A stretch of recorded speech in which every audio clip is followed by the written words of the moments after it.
Presley. Yes, it's me. So tell me about yourself, Charlie. Where are you from? Well, originally, I was born here. Thank you for having me, by the way. Oh, you're very welcome.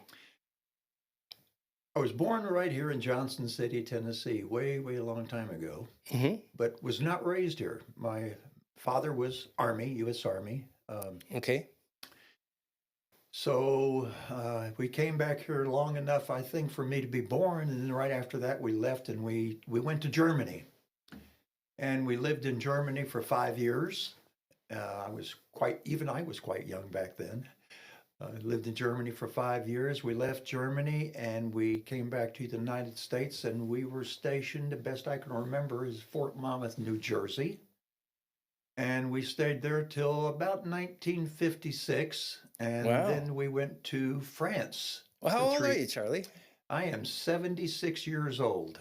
Wow. So yeah, I'm way up there. But yeah, we came back and like I said, we went to France in '56 and stayed there for 3 years. And I loved it because my mother was French. She was born and raised on the Riviera, Nice.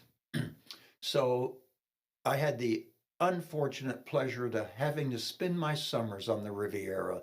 And it was just a terrible, terrible way to come up and have a childhood, living on the beach next to Monte Carlo. And all my, had aunts and uncles and grandfathers and grandmothers. And, everybody on my mother's side of the family was French. So at one time I spoke German, I spoke French, and I spoke English. We came back from France in 1959. We got off the boat in New York, and my mother said, "Now you're going to continue to speak French?" And I said, "No, Mom, I'm an American. I'm going to speak English." And lost almost all of my French. I can just barely get by.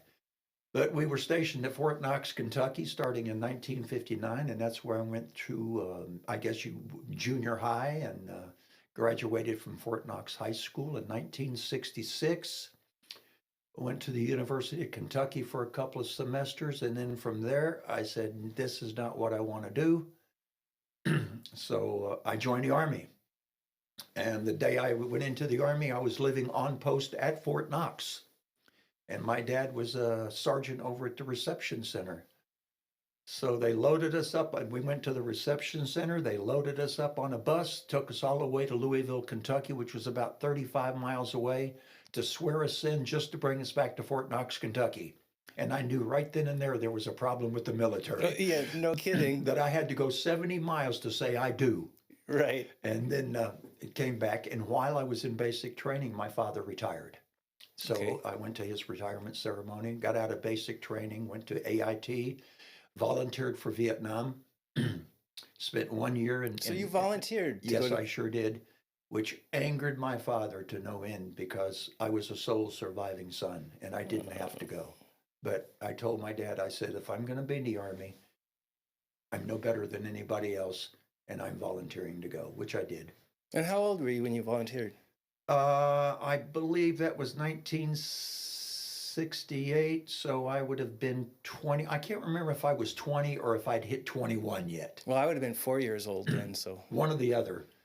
But I spent a year over there. I came back, got out of the Army in 1970, moved back to East Tennessee State, or Tennessee, wanted to go to East Tennessee State University to become a music teacher. Because I played in rock and roll bands my entire teenage years, and I wanted to be a musician. What'd you play?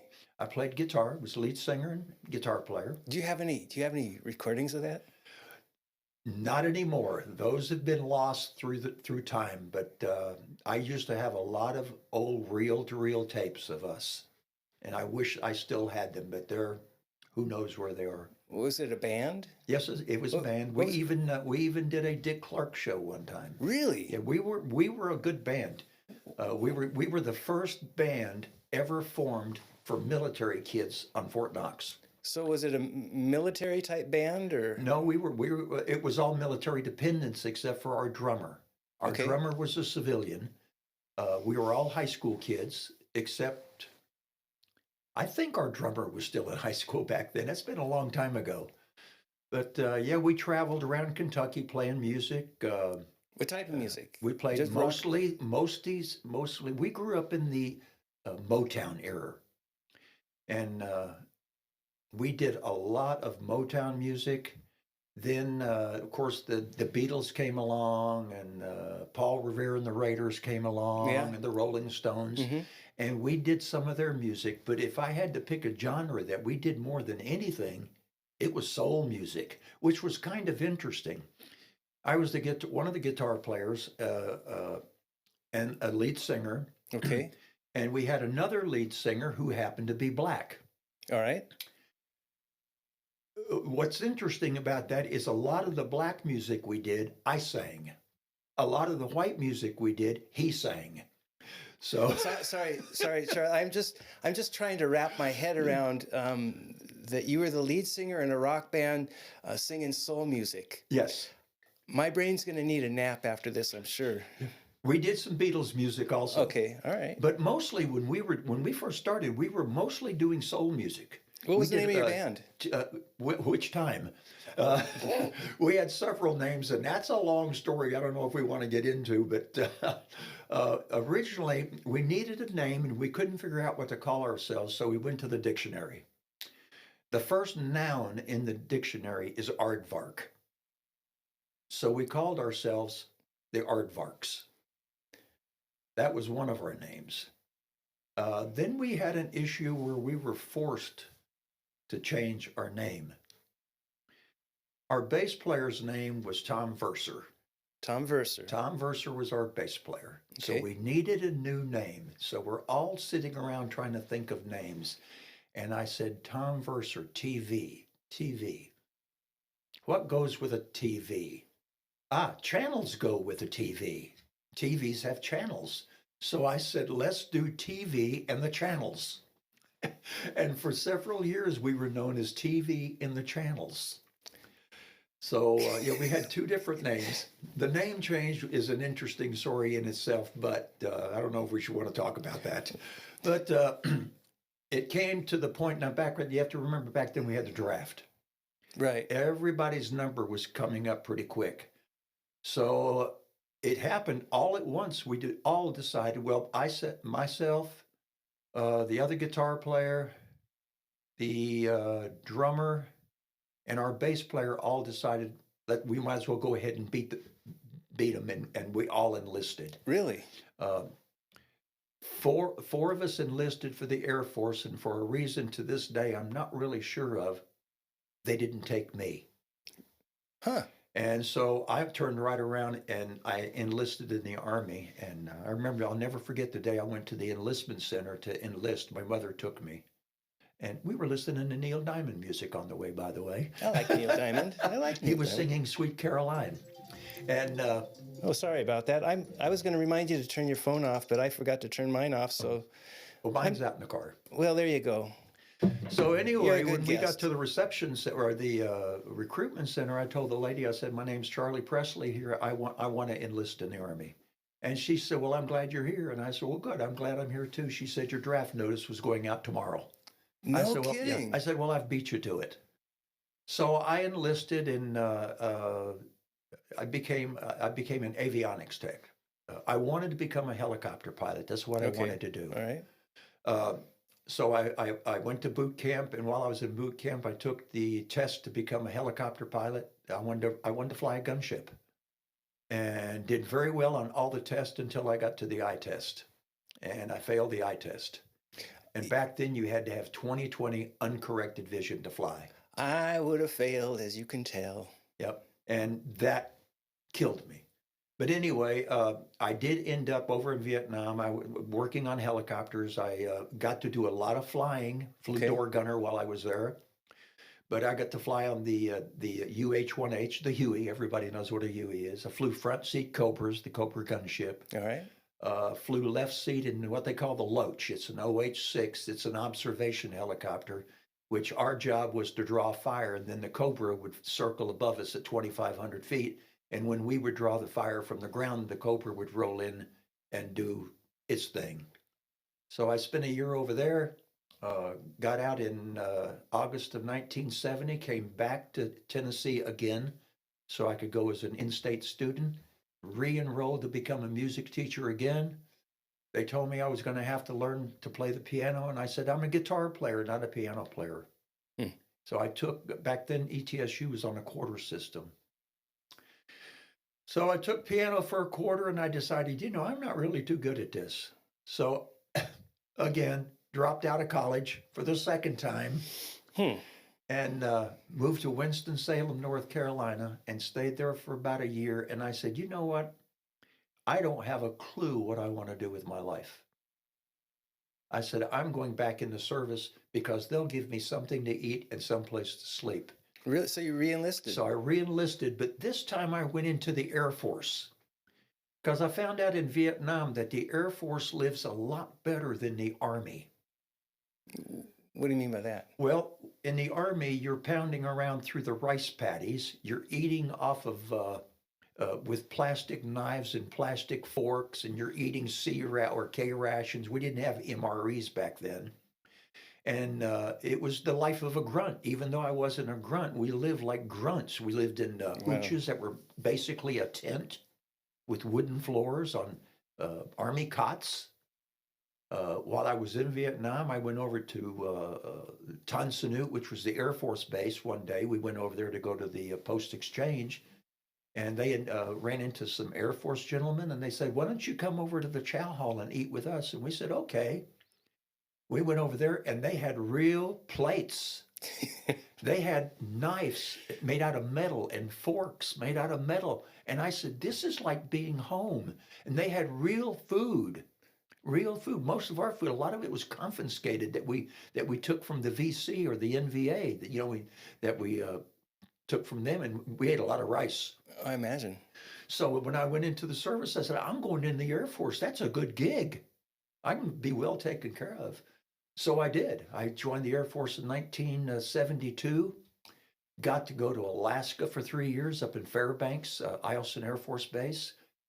The best assignment I've ever had in my life. Hey, I got a question for you. Yes. When you go from one military service to a different kind, does rank follow you, or do you have to start from square one? Rank normally follows you. Well, let me say, at the time that I went in, they were going to let the rank follow us, but they only let me follow. I was an E5 in the Army. When I went into the Air Force, they decided rank was not going to follow. So I think I went in as an E3, but then made E4 right away. Okay. So I didn't lose a whole lot. I did the same job in the Air Force that I did in the Army, avionics. Okay. But instead of working on helicopters, I spent most of my time working on jet aircraft. Wow. So, and that was fun. That was fun. But Alaska, had I stayed 4 more days, I would still be there. Because it was while I was up in Alaska, I decided that I wanted to become a law enforcement officer. What part of Alaska? Fairbanks. Eielson Air Force Base, which is about 20 miles outside of Eielson. Okay. Outside of Fairbanks. I'm familiar with Sitka. I spent a lot of time up in Sitka, but... Well, I've been to Sitka twice. Okay. With our adopted family. We have an adopted Coast Guard family that we go see up there. But now they're in Minnesota. But... So anyway, I got out of the Air Force in 76. Yeah, 76. Came back here to college again. But this time I majored in criminal justice. And right after I started school, I became an officer at ETSU. And right after that, maybe about, October of 78, I became a policeman in Johnson City. October the 8th, 1978 is when I got hired. October the 8th of 2008 is when I retired. So I have 30 years law enforcement experience. And now I travel around the country teaching police officers how to reconstruct traffic crashes through the University of North Carolina, University of North Florida, which is the Institute of Police Technology and Management, which is the largest police training facility in the world. So that's kind of a forensic thing where you're seeing what clues and stuff Yes, and piecing it all we together? interpret all the physical evidence on the roadway. We take it and using Newton's 3 laws of motion and physics, we put the crashes together, and that way we're able to tell who did what to who and why they did it and how fast were they going, what could they have done to avoid the crash, and that type of thing. Well, that was kind of an alternate line of career that I thought about doing, being a crash test dummy, but it didn't work out. Well, now it's funny you say that because the Germans do that. The Germans, I don't have the videotapes. I used to have videotapes that the Germans would deal with prisoners that they had, and they said, if you will agree to be a crash dummy for us, if you survive it, we will turn you loose. And they would use them in actual crashes. No Yes, way. they would put them in a car and they would crash the car on purpose, different types of crashes. And if they survived it, their sentences were commuted, if you want to call it that. Yeah, Because that's it true. was more like a crash test dummy Russian roulette. Yes, exactly. And some of the crashes were pretty bad crashes. Oh man. Yeah, but You have to be in dire straits to willingly put yourself in a situation where you're, potentially dying. well, we have a gentleman that's in the crash investigation field even today. We say that the human body cannot withstand a crash that has what we call delta V, which is a change in velocity of more than 30 miles an hour if you are unrestrained. Okay. And his goal is to exceed that and survive. And he's actually done it. But yeah, it's, people in law enforcement, sometimes we do things that maybe we shouldn't do. Man. But yeah, my life has been interesting. My college career, I'm a procrastinator. Took me 13 years to get to college. I was wondering when you're getting around to telling me that. It took me 13 years from the time that I first started till I actually graduated. That takes procrastination to a whole new level. Yeah. So, but it's been a good ride. There's a lot of regrets, a lot of things I wish I would have done differently. I wish I had stayed in Vietnam another 6 months. You don't hear that very often. Well, they offered me, they said, Charlie, because I had a critical MOS, critical job. And they said, if you'll stay another 6 months, we will promote you to E6 today. And, I wish I would have stayed. But then, hindsight's 2020. Right. I found out after I got back, shortly after I got back, that the day after I left, 5 of our helicopters were shot down. Wow. Now, had I been there, I would have been on one of them. Now, would I have survived? Who knows? Who knows? I don't know. So, in the process of coming back, we're about 1978. You got married someplace along the line. Well, this is kind of embarrassing, but let's just say I've been married more than once. Okay. I have how do I want to put this? My domestic history or domestic life is nothing to be proud of. I'm very, very ashamed of it. I've made a lot of mistakes in my personal life, a lot of mistakes, but I'm happily married now. Okay. To she who must be obeyed, as I call her. Okay. Kelly Yeah. Ann. So your previous marriages resembled your crash scenes, I would imagine. Then My marriages were disasters. wow. Now I'm going to have to say, my first one, I'm not going to take a whole lot of responsibility Okay. for. She called me up one day and said, "By the way, I'm leaving you," but and that I got over it. Yeah. Now, were you a believer at the time? No. No. Let me back up, and that's something I've struggled with for a long time. I was Baptist when I got out of the service the first time out of the Army in 1970. I came back here for my second stint of being a college student. I lived with my aunt and uncle up in Elizabethton, Okay. and they were very, very strong believers. So I lived with them while I was going to school, and became a member of Riverview Baptist Church Okay. up in Elizabethton, and was actually baptized there, and did my Sunday services, did my Wednesday night Bible studies, and but even then, there was some doubt in me. There was some doubt, and I moved away from them and went out on my own because I got married. and fell away from the church. And if I had to put my religious life in perspective, I would say at best I was an agnostic. You just didn't know. I didn't know. I thought there was a Lord. I thought there was a God, but I wasn't really sure. And I think my doubts are maybe the same kind of doubts that a lot of people have.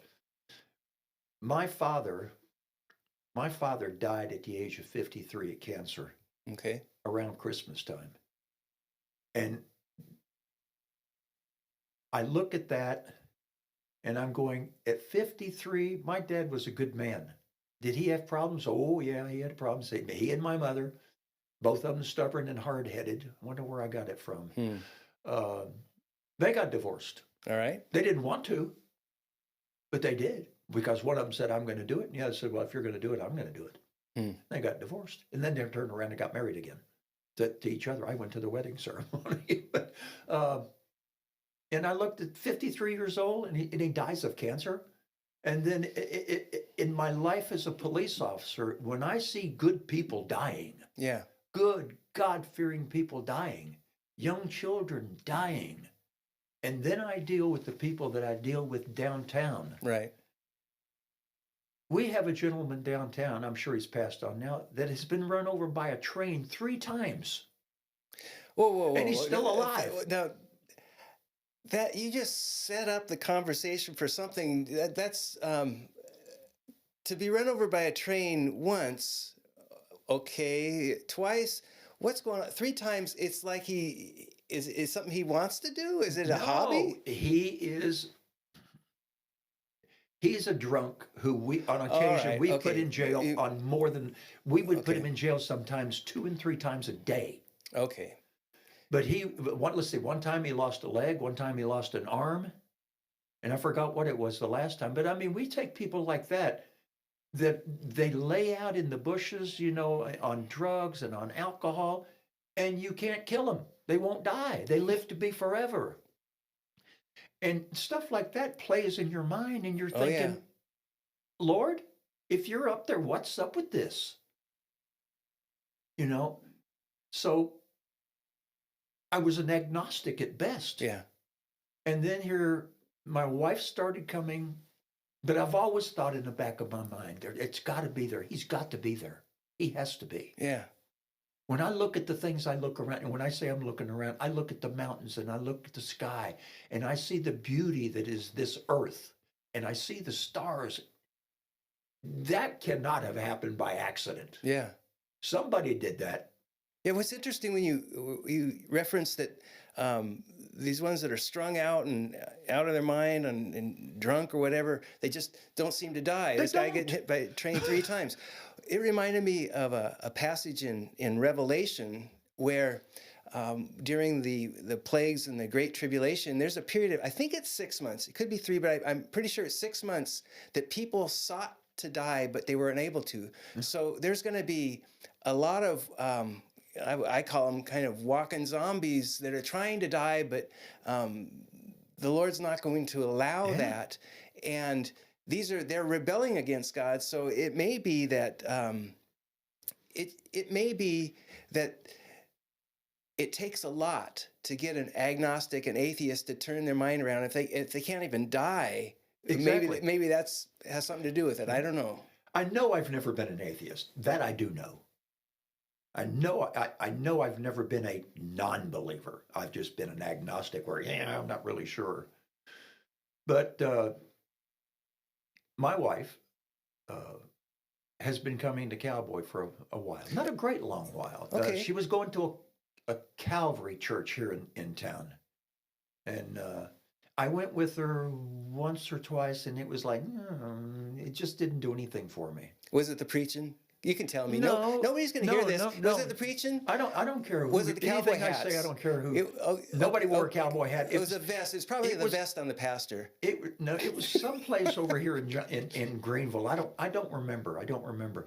Now, my mother, when I was growing up, my mother was a Catholic. My dad, if he was anything, was probably a Baptist. And they always left it up to me to be whatever it is I wanted to be. Okay. So I don't remember my father ever going. I don't remember. Okay. My mother periodically, this may not sound right. I call her a Sunday Christian. She would go on Easter, she would go to midnight mass, and I would go with her periodically for that.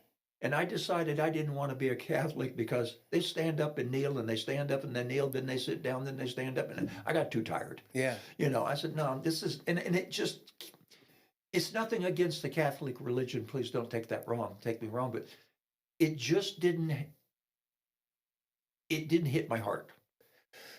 Yeah, So I can understand. my wife was coming here and she's been on me. Charlie, Charlie, Charlie, go with me. You'll really like this church. You'll really like this church. And she's been here a year, 2 years, or I couldn't tell you how long. I really don't know. okay. All I know is periodically she would, now being a nurse, she couldn't come every Sunday religiously, Right. So I had a little health scare at the 1st of May. And I thought, well, you know what? And I don't know if it was that did it. She asked me to go one morning and I said, I'll go. All right. Best decision I have ever made Really? in my entire life. I came here and one of the first people that ever greeted me was Harrison. And Harrison came up, said hello, shook my hand, gave me a hug. And I walked into the sanctuary and I sat down and it was like, I can't describe it. It was this feeling that it just surrounded me and it wrapped all around me. And it was just a feeling of just peace and tranquility. I don't know how to describe it. It was this sense that I've never had before in a church. And the first thing that popped into my mind was, I have found a home. No kidding. And you weren't, up to that point, you weren't a regular attender anywhere. No place. No place. Wow. And now, this is my home. So how long have you been here? I started in May, first part of May. So you're not even not even a year. So your anniversary is coming up. Yeah. And I want to be here every time the doors are open. And when I leave out of town, I watch it online. I am not going to miss anything. And right after I started coming here, I had questions about things. And I got a hold of Pastor Tim and went right next door to his office and sat down with him. And I'll tell you what I told him. The first time I ever met him, I said, Pastor Tim, I said, I'm not worthy. I said, I have done things in my life that I am totally ashamed of, including marriages and including other things that I've done. Yeah. I mean, nothing criminal. Okay. But just things that I shouldn't have done. And I said, I just don't think I'm worthy enough to enter into heaven. And he said, yes, you are. He said, you are worthy. He said, if you've accepted the Lord into your life and you've asked for forgiveness, you're worthy, Charlie. Yeah. But I can't describe the feeling that I have in me when I walk through those doors over there. And there are days, you can ask my wife, she'll tell you, there are days that I'll get my phone and my little speaker I've got, and I'll come down to this parking lot and I'll sit on the front porch out here all by myself. And I'll turn on my music and I'll listen to Brandon Lake sing Gratitude. Okay. And I'll cry. And I'll sit here for an hour and then I'll go back home. And these aren't friends in here to me. These people in here are not my friends. These people in here are my family. And that's interesting because you and I, we've said hello, talked a little bit, but I probably know you a little bit better than you know me now. But I don't know if we've been here much longer than you. Well, we were here, I think, was it probably 4 years ago? And then the Lord had us do some other ministry. Now we're back recently, and I've been doing this podcast thing.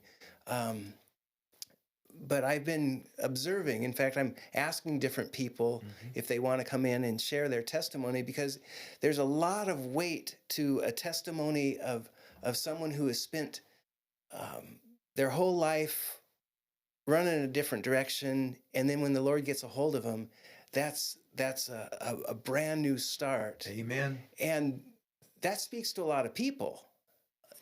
And so anyway, one thing I do have a question for. Now, you're a native Tennessean, is that right? Yes, I was born here, but I wasn't raised here. Okay. Being an army brat, we lived that's all right. over the place. Yeah. And you spent a lot of time in France too, then. France, Germany. Okay. Now I know why. I was wondering, because we talk funny compared to the people here. Yeah, So I don't have the true Southern accent. no. I've got a little bit more than I used to have. But let me say this. You asked me how old I was earlier. I'm 76 years old. And I think I said this one night when I did a little testimony. I have wasted about 55 years of my life that I could have spent with the Lord and being a devout person.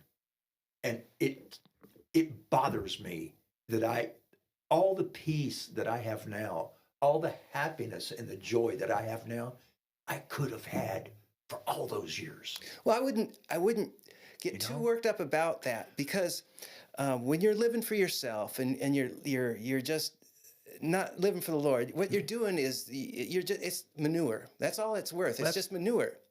But the thing about manure is that's the best place for new growth to come out. So I think you have fertile ground for God to do an incredible work on, these last laps you have on this planet. And God doesn't waste a willing vessel, and he certainly doesn't waste what you've been through, because he's been with you the whole time. No doubt. Maybe not in you, and you probably didn't recognize him as your Lord, but he's been using and bringing you to the point where you get to bless, not only the congregation here, but hopefully through this podcast, you'll be able to bless many, many more people. I hope so. There's been occasions. I came in one night. I believe it was a Wednesday, and Pastor Tim was up there sitting at where he plays the music at the pulpit there, and I said, "May I ask you a question?" He said, "Yes." I said, "Pastor Tim," I said, "in my career as a police officer, I said, I have had numerous occasions to pull my weapon and justifiably shoot someone and take their life. I've had shotguns stuck in my stomach. I've had guns stuck in my head. All kinds of stuff like that." And I said, but something told me, don't do it. Don't pull the trigger. I said, was that the Holy Spirit telling me that? And he said, "Charlie," he said, "it's funny you mentioned that, but that was going to be my theme tonight." How the Spirit speaks to you. Yes. And there's been other things that I've thought about, and it's like, well, Wednesday, when my wife called me, she asked me what day it is, because I've been having this issue with forgiveness with my daughter, that I haven't seen or heard since about 2007.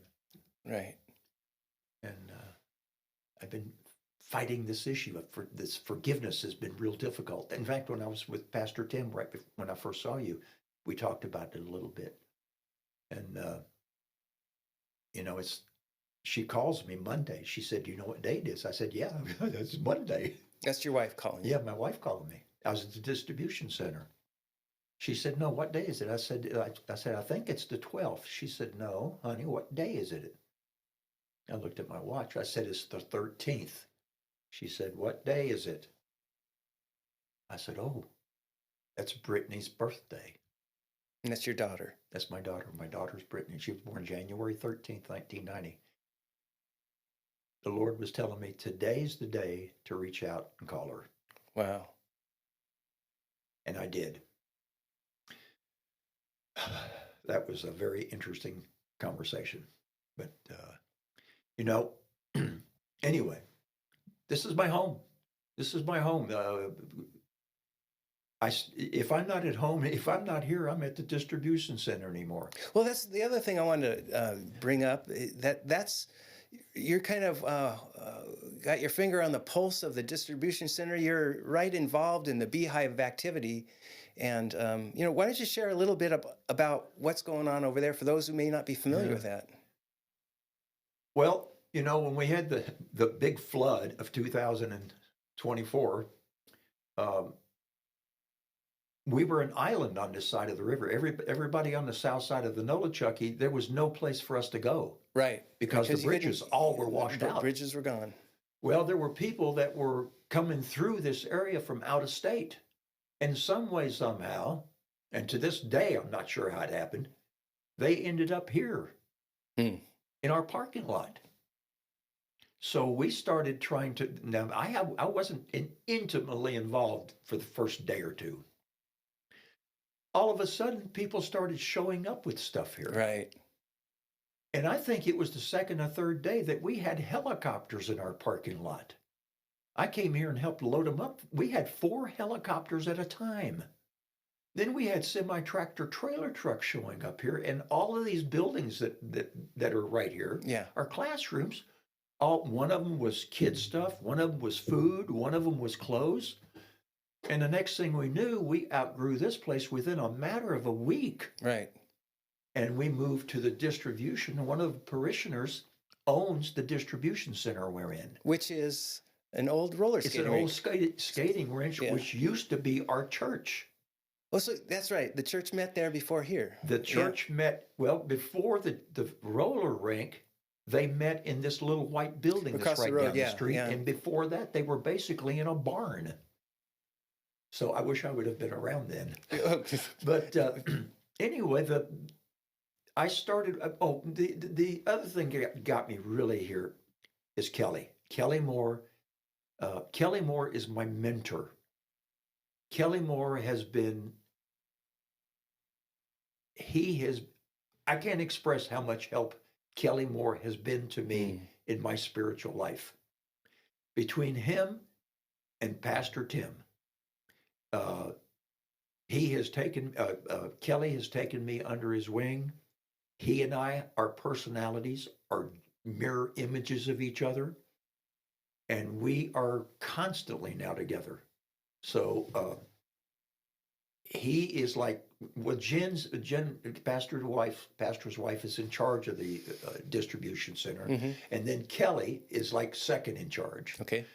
But I am there every day. I'm there every day. And it's the Lord has told me, the Holy Spirit has told me he wants me there. And I have so much satisfaction by going over there because you know what? I am giving now. Instead of taking, I am giving of myself, which even as a police officer, I'll be honest with you, 30 years, I don't know if I ever accomplished anything as a police officer. But I see accomplishment now. Every day when I'm at that distribution center, I see tangible evidence that we're doing something for someone other than ourselves. Yeah. And it's good. It's all good. That reminds me of doing a mission trip. Yes. When you're on a mission trip, you have tunnel vision. It's all about serving those that you've come to serve. Your to-do list is way back someplace else, and it's all about serving.